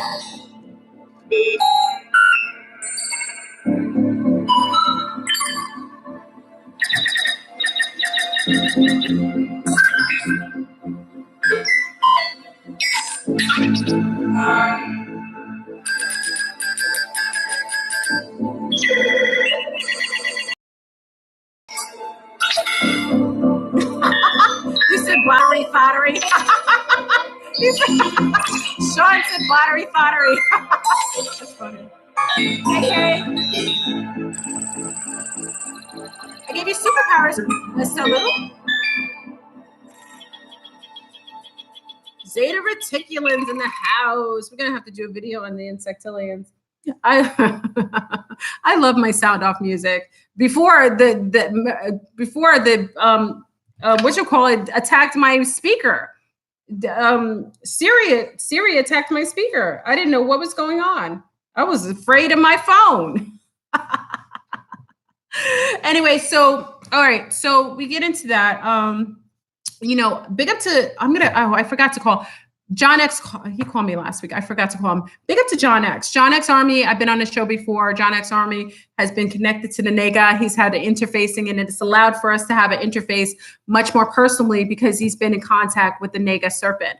He's actually O positive, and also he has a serpentine energy on him. And one of the things you can vet out is why it's important for you to understand that genetics matter. Is one of the things that O positives have, which is very relative, is they have a stigma. And that stigma allows for them to see interdimensionally. Most people don't know that. That stigma is connected to all the O positives, which are connected to the NEGA line. So big up to John X Army, who kind of filled that out. And I've just been on that sample work. So I make sure I document that that's a fact. O positives, for the majority of them, have a stigma, and that is a reason why they're intergalactically connected. It's also why they're connected to the serpent, is because they see interdimensionally. That's where you get that hypnoticness from, the hypnotic notion from them. Okay, so let's get into, hey, Veronica. Where's Veronica? Hey, I'm Veronica. Hola, mamita. So, okay, so we got into the mating of, I gotta make sure my little person isn't around. Mama's gonna watch, I tell you to watch your babies, I gotta watch mine. Okay, so we got into mating with the NEGAs. Let's get into the mating of the Draconians. Now, this can be a little disconcerting. I'm gonna lower my voice a little bit. This is a little disconcerting. So if you're really disgusted by this conversation, the Draconians, how they mate is sick to us. Notice I said sick to us. Okay, to a Draconian, it's normal and easy peasy for them. Okay.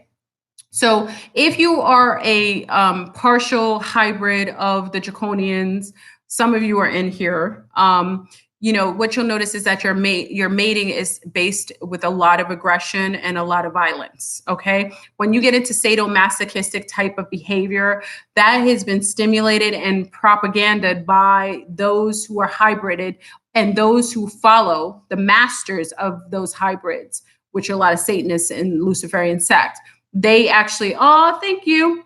Oh, negative, but I'm Edo, Nigeria. Ooh, Edo, Tokyo. And I'm Portuguese in my blood too. I suspect NEGA, draconic vibes myself. You know what you're mixed with. Like, I'll tell you the propensities. We're mixed with a lot of things.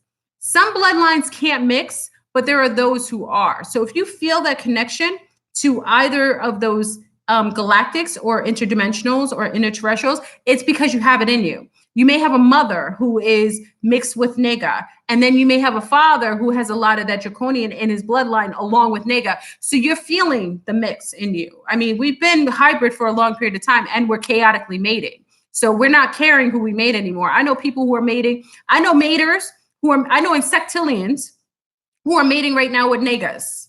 And that's, I'm gonna behave myself. You already know who I'm talking about. I'm gonna behave myself because I got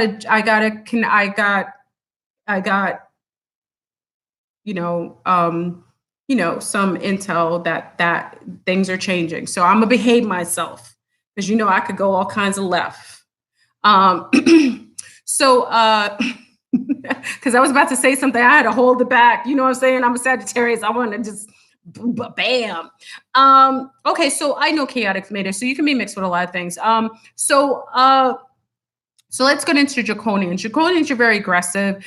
You're vile. You like to, one of the things, there is a video, and I don't know that I want to share it with you. I don't know that I do. It's sick though. Okay, so there's a video. I'm not going to share the actual link because I think it's sick, but it details the interspecies mating process with Draconians. Draconians play with their food. Let me explain this. Draconians are one of the reptilian groups. They're not the only, but they're notably the number one group of reptilians that plays with their food. I may share this video in Cypher. Cypher, remind me. Big up to my Cypher crew. Cypher, anybody in Cypher, just remind me to share the video because I think it's appropriate for you to see what it is.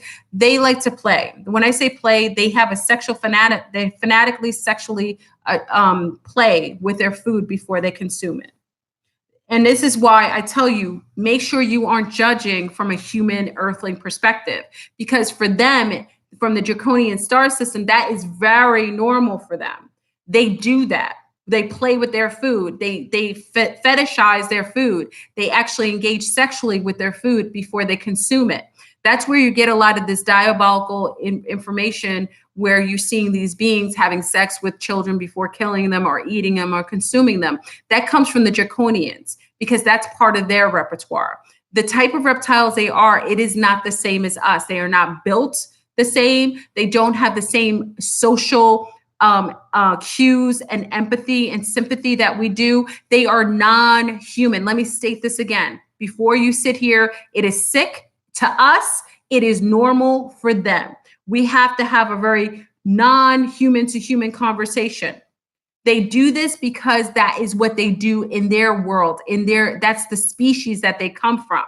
So whenever they eat something, they will engage with it sexually, feed off it energetically, and then consume the flesh.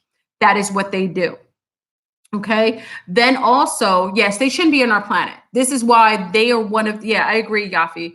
That's why they are the most demonized, because their non-human status is so far left that it isn't something that's cohesive on a peaceful planet. That's where we get a lot of the sick systemic trafficking of children, doing things like that. That comes from the draconian bloodline, because they do that with each other. So they do it with humanity as well. Okay. When they are participating with draconian to draconian, they will walk away with bruises. Like I said, the sadomasochistic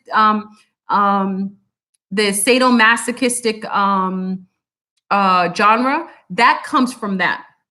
They bite each other. They tear off each other's chins. They scratch each other. They claw at each other. That's how they physically engage in sexual interfacing. So when you get people, and this is what I'm saying, we got people like this on here. This is a platform where you're going to know that on Floorbird's platform, because I'm a liaison between a lot of the intergalactics, they come here. They know what I'm saying is true. They interface with each other violent, and that's how they get down. They're very, very aggressive, and they're aggressive with each other. They will do things that seem heinous to us, but very, very in alignment with them. Okay. They're aggressive. They bite each other, scratch each other. All those people who are into sadomasochistic, I personally know that's because they have a lot of that draconian in them. And the crazy part about it is to even have 20 to 30% of that draconian, Carla said that's a Klingon. Well, it's a little bit. The Klingons are a little different. I'll explain that. Yeah, but I shouldn't liken myself to that, right? Oh, thank you. Wait, okay. Wow, interesting. My grandpa was honored by Queen Elizabeth too back in the days. Ooh, black and white, still Draco. Skin color is not it's not an indication. It's not, especially not now, because they're blurring the lines of that. Okay, very good. Thank you. Thank you, my love. I appreciate it.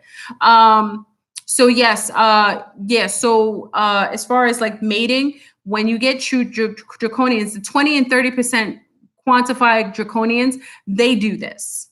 They still do this. So that's what I'm saying. Could you imagine 100% draconians? They're tearing off each other's skin. They're breaking each other's legs just to mate. A lot of times the partnership with draconians, they will mate and one person won't, hold on. Okay, hold on. This person. Thank you. Wait, hold on. Okay, thank you. A lot of times with draconian, the full-blown draconian mating, someone dies. One of them dies. So usually when they mate, the males, it is a patriarchal system. So males dominate in the draconian. That's why we have a lot of that here. Patriarchy, the stoic patriarchy that's here, this comes from the draconian star system. They aren't valuing of the females. That's not what they do. So they're domineering. So usually when they mate, they could possibly kill their mate during the mating process. It's very normal. And they're multi-maters. They're multitude maters. They're not monomaters. Okay. They mate, and they also mate, they mate same sex and they mate opposite sex. Okay. The draconians mate both. So a lot of times there's an influence of the draconians who are same sex oriented as well. They just have sex. Sex is energy to them. So they'll have sex with females and males alike.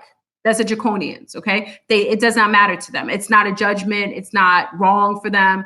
They have sex with children. They have sex with everything, okay? So that's how they engage. So if you're draconian, many of you know if you are because you're very aggressive sexually.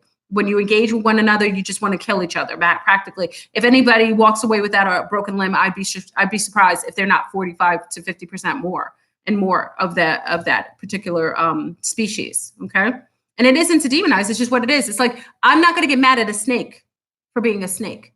This is where I want you to be an adult and having these conversations. Oh my God! Oh my God! Thank you, True Savas. Oh my God! Who are the beings that's I appreciate it. Thank you. That's an egregious amount of, oh my God. Thank you. Who are the beings that have serpent-like pupils? I see everywhere at work on TV. I mean, literally everywhere. That's the crocodilians. Thank you so much, Truth Savas. I appreciate that. That is the crocodilians, the slit, the tiny, tiny slit. That's crocodilians. And usually their eyes fold like this over. It goes like that. The crocodilians have that fold over their eyes like this. So it goes like this and over like that. That's the crocodilians. And if you're seeing them a lot at your job, I would take note. Like, are you in the States? Because if you're seeing a lot of them, that's mostly in Europe. Where are you located?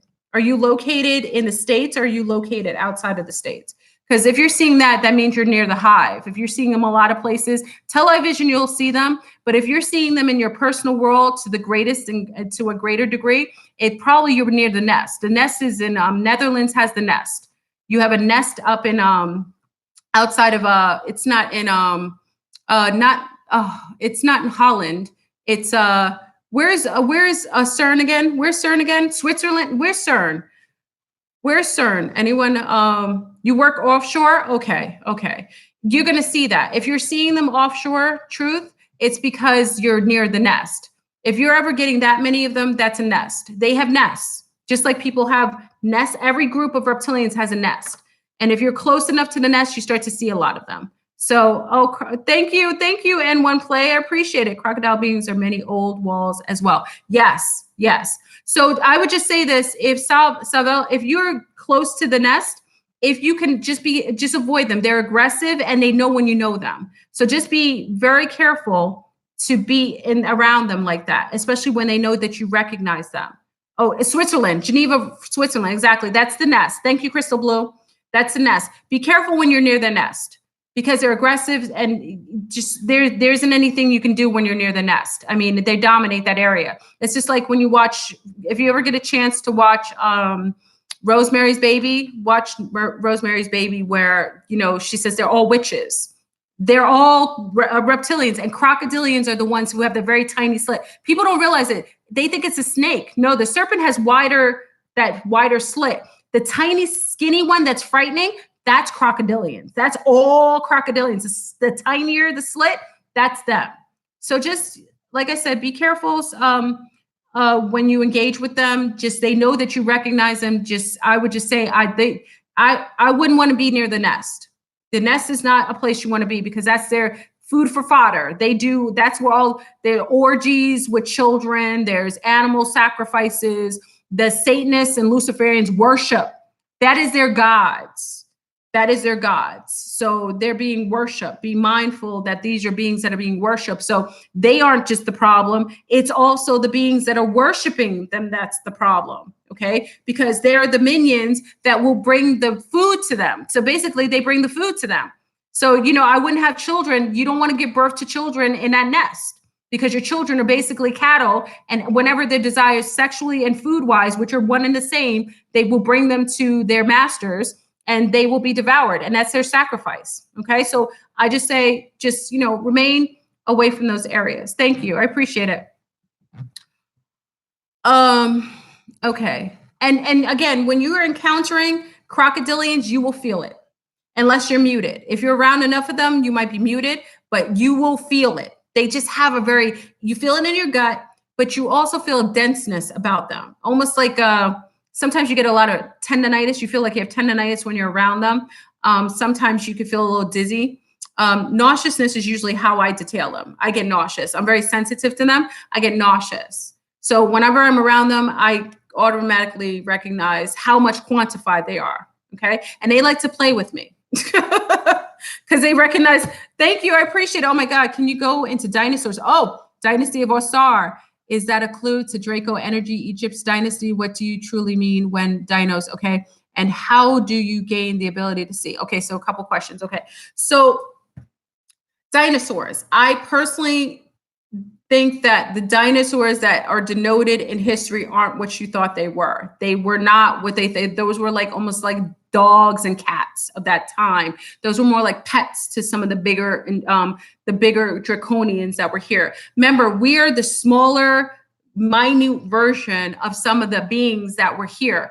Part of us being hybrid, like ants, like smaller ants and as insectilians, there's every version has a micro and macro version. Okay, so some of us represent the macro version, some represent the micro version, and because of that, you are the smaller version of the bigger version of yourself. And the dinosaurs, people talk about the wait, hold on, let me make sure I got your full question. Hold on. The dynasty of Osar. Now, remember, I'm not the biggest Egyptologist and I don't utilize the terms. I'm not the best at that. I just know in ancient Kemet that the Draconians took over. And when they did, it was a mass murdering and a recalibration of gene pools in Kemet. That's why when the Draconians came to Egypt, it had already been abandoned. Okay. Ancient Egypt, ancient Kemet was the land of the Black. Okay, that was a land of the Centaurians and the Anunnaki ruled. That's all Nega over there. Once the Nega had been challenged by the Draconians, they were decimated and they left and fled. Okay, that's when the Draconians took over. All this modern day in Egypt, because Egypt is a new name that was created after colonization by the Draconians. After that, they just took over and they kind of renamed it and changed the frequency of it. Okay. But it had already been left decimated and recalibrated by a new system of reptilians. And that is the Draconians. Okay. But it was ancient Kemet was a land of the Black, which had all of the domineering factors of the matriarchy, which came from the Nega, Empress Nega. That's all Empress Nega kingdoms and queendoms. Okay. And also the Centaurians. Centaurians were around during that time. Now the Centaurians have a whole nother goal and they have a whole nother agenda, okay, that supersedes any of the other groups. The Centaurians are something, they're from another star system way out of our league, okay? And they interface with us energetically to field and fuel their world, okay? And those are the dynasties that still exist in the African diaspora that you won't see. Those are the little stories that you get that people walk on a premises where it looks like it's nothing and you open it up and it's like a kingdom of gold. Their wealth supersedes that of any sultan or any Middle Eastern, wealthy family. Okay. How do you gain the ability to see through the veil? Well, okay, hold on. How come I not see this? Hold on. I gotta go back in the thing. Okay. I've created a video called Breaking the Code. At this point, you don't really have to do that anymore. You shouldn't have to.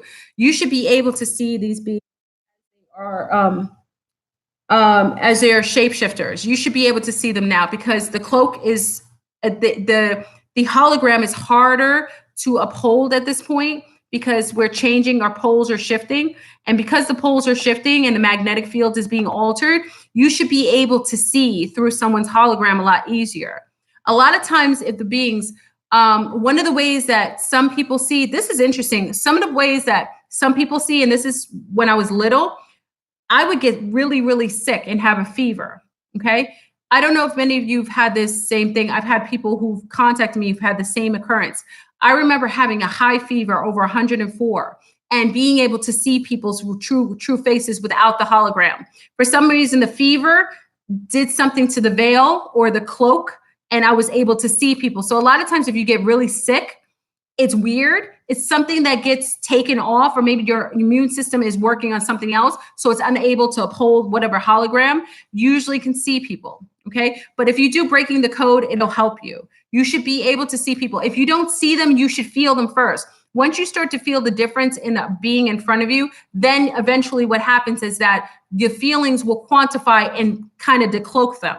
So first is recognizing the feeling of non-humanness of someone, them being out of your realm of naturalness, relatability as far as genome like. You should feel that right away. I always say it's like nauseousness, feeling tendonitis. You get ringing in both ears at the same time. That's also a sign that they have technology. Remember I told you they had the figure 8 on their neck? They use sacred geometrical technology to be able to triangulate a holograph over their face or over their entire body. They do this very well. So you should be able to do that. So hopefully that's helpful. Cleaning off your diet. If you have muters in your food, you're not going to be able to see. If you're not able to see now, then you need to take out the muters, or you might be capped genetically. There are certain people who've been, listen to what I said, there's certain people that have been genetically homogenized on this planet, and they are capped consciously. There are people, those are the people who listen who watching CNN every day. Those are the people who play footballs, obsessed with Super Bowls, all those people. Those are people that are consciously capped. Be careful, because if you're consciously capped, you may not be able to see anything. You have a cap that's genetically placed on your ancestor line that disallows from you seeing past a certain ceiling. So your ceiling is here and everybody else's could be there. Or some people don't have a natural ceiling. They just have to get more aware and they can go past their ceiling. People who are genetically capped, genetically homogenized, they're capped, and it's very difficult to break that. So if it's hard for you to see things, you may be genetically capped, and that's harder for me to kind of quantify what's necessary. I would say fasting might help. You might want to trigger your pineal gland to kind of bust through. That's when people try to do. And I notice a lot of people who are consciously capped, they have to do a lot of drugs to actually see past the veil. I don't encourage that. Listen to what I said. I'm zero drugs, zero alcohol advocacy. But the people that I know personally that are capped genetically have to use drugs in order to get past the cap, to go above the ceiling that's capping them. I just noticed that. I've seen it every time. They are not able to do it naturally. What I see naturally, people have to do drugs to see. Okay. I do it intrinsically. It doesn't take me I don't have to drink. I don't have the drugs. I don't have to have diabolical sex. I don't have to have people telling me or coming on my live to tell me what's going on. I have an interface with other beings, but genetically, I have the ability to see beyond this. Okay. Do you think I'm capped? I need to just take it. I always say this. If you think you're capped, do a fast. I'm an advocate to fast. I always tell you, the greatest way you could tell, take all the filters out. The filters are all the food, all the homogenized food, all the nano food. Take all the food out your system, get all the metals out of your body, do a chelation, do a claying, clear everything out, and then tell me what you see. You have to be willing to go past the point of comfort or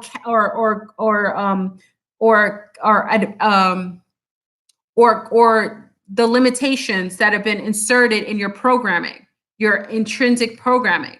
Everybody's been programmed. We've all been programming. We've all been programmed. They don't ever sit here on Flurburn and think I'm judging you for being programmed. Everybody on this planet has been programmed. So no one's better than the other. Let's just say that.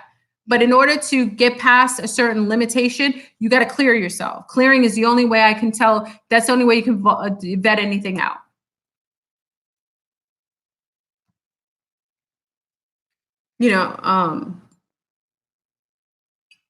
Absolutely, Kay. We're all hybrids. I'm being honest. There's nobody with a quantified anything in their blood system. There are so many mixed beings here. It's insane. Okay, so we had sex with draconians. No, you had sex with draconians. Let me stop. Draconians, I talked about their sexual propensity. Okay. And then there's another reptilian group that is from Black Ops. Now, I don't really talk about this, and I have to be very mindful. Okay.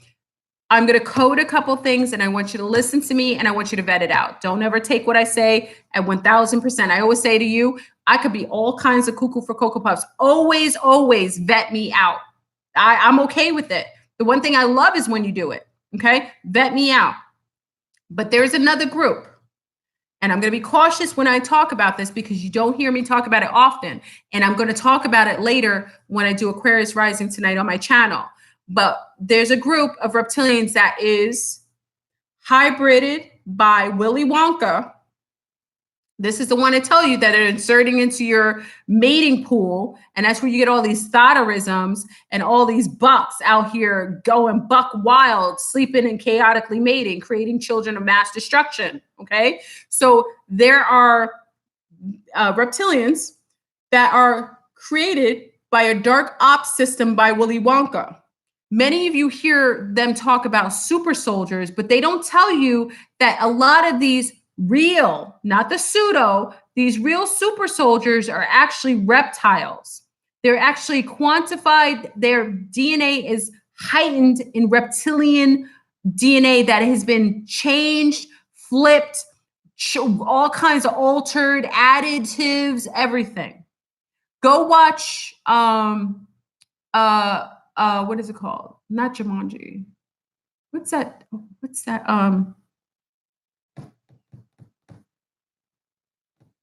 What's the one with the dinosaur? What's the one with the hybrid dinosaurs? Oh gosh, I can't remember. It's not.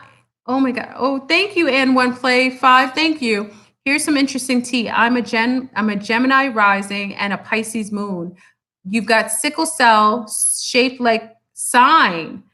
Your north node is Aquarius. Your mom's GMO got the same name, cognate of Ishtar. What? See, this is interesting. See, you've got an interesting, see how things are purposeful, and you're on this feed. See how things are purposeful? Nothing is by chance, my love. Nothing is by chance. The fact that our astrological imprint affects how we show up in the world. People really think astrologics or how your astrology shows up is just by chance. It isn't. You imprint, you check in to this time field through a certain astrological direction, energetic portal. When you do, it imprints you with a signature. And it's interesting, you have signatures that are showing up even on your cell with the sickle cell. Okay? With the sickle cell, the way the sickle cell shows up, sickle cell isn't something negative. It's actually something positive. The only way it shows up negative is when we're here in the States. And the food has been so homogenized, it morphs the way it shows up in your system. And it's actually a very regenerative. It's a way that it shows that your ancestors regenerate themselves. They change, they morph themselves and regenerate yourselves. That's beautiful. Hold on. Why can't I? Hold on. Oh, thank you. Oh, thank you, Bikini Junkie.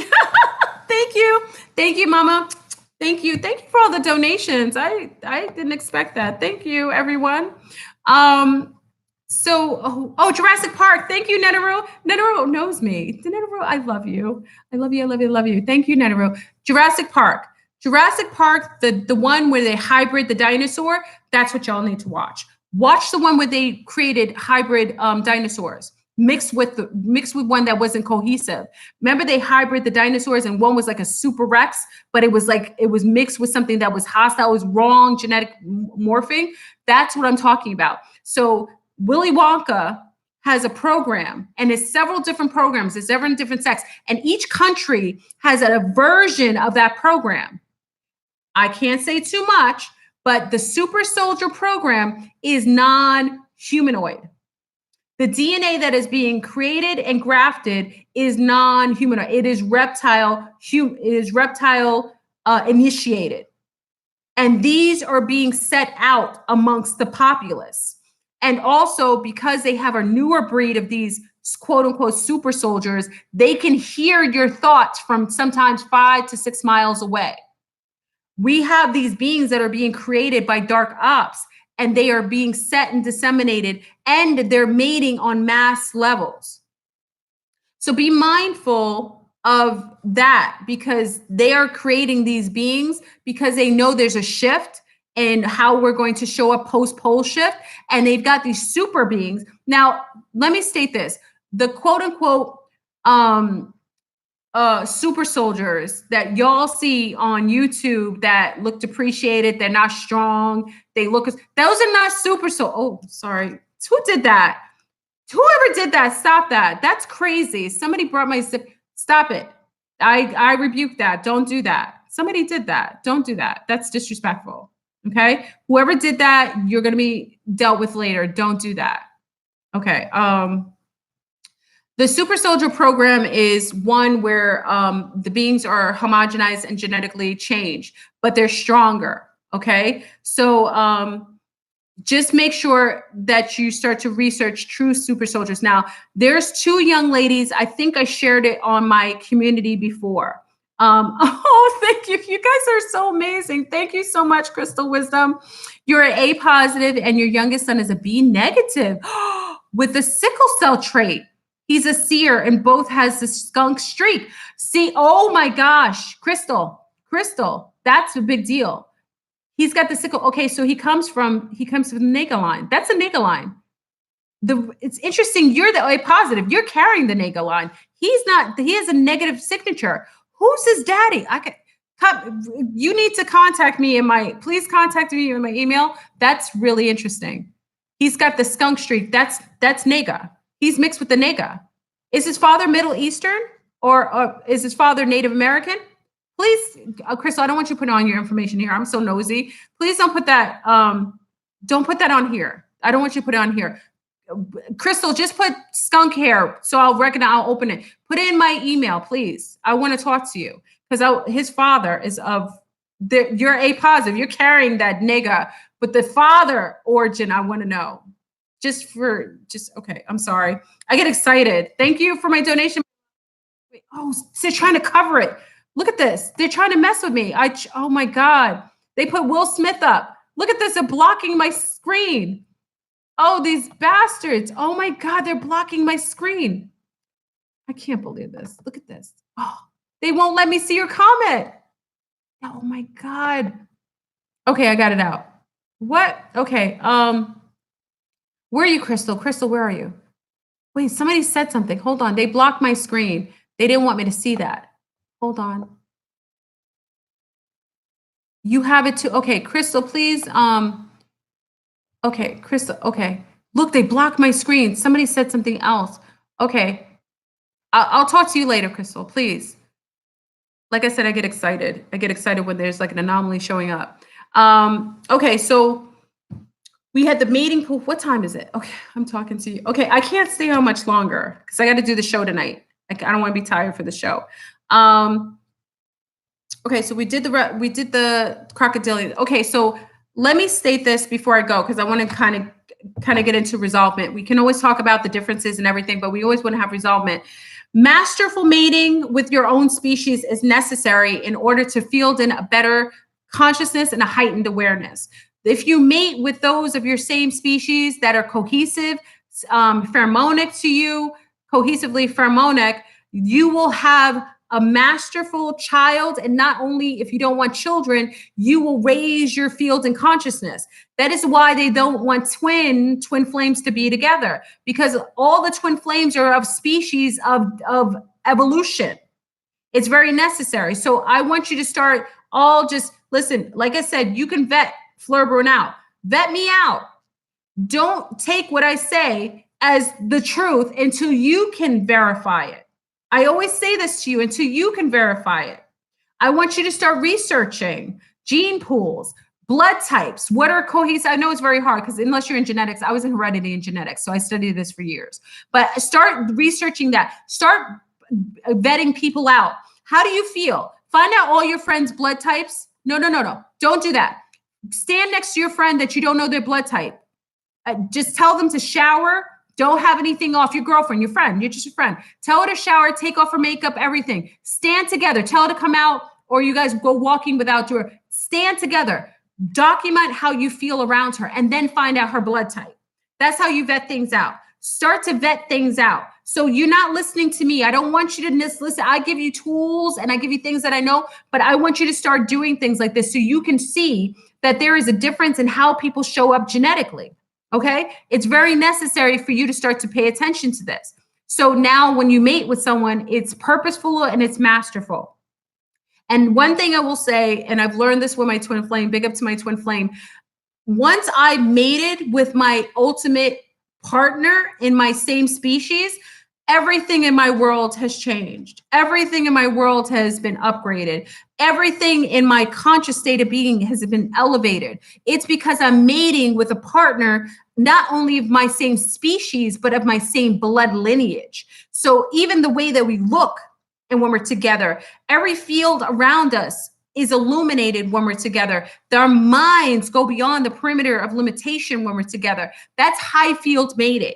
Start mating from that disposition, and you too will have all elevated forms of consciousness. You won't be capped anymore by the limitations of the matrix. The matrix only limits those who are limited. Remind you, the matrix can only limit those that are limited.